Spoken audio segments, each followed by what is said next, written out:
वालेकुम सलाम जी। गफूर अब्दुल गफूर। यार रोटी का काम तंदूर है। बच्चे 9, 5 धियां ते 4 पुत्तर। छोटे छोटे बच्चे आ, रोटी कमा रहे हैं बस। 5 धियां, छोटे छोटे बच्चे आ, 5 धियां हैं, 4 पुत्र आ, मजदूरी करके पाल रहे हैं।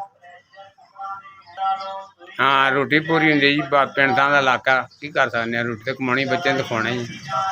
काम भी 20 का, 30 का, 5 का, 10 का भी आ जाता है, मुफ्त भी खवाना पैंदा किसी को। माड़े लोग जो है माड़े का ख्याल करीदा, बच्चे रोटी पूरी करी है बस।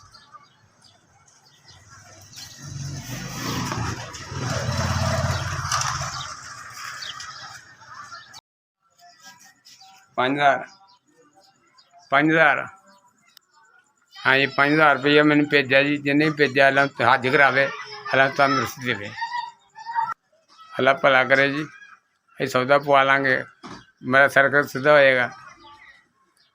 अल्लाह जी मालिक बहुता देवे उन्होंने।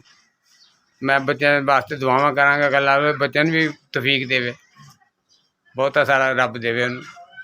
हाँ मालिक साड़ियाँ दुआवां लावे, अल्लाह उन्होंने होर तौफीक देवे। SBS मेरे तक 5,000 रुपया पहुँचाया, अल्लाह तेन होर तौफीक देवे। SBS साड़ी बड़ी मेहरबानी, शुक्रिया।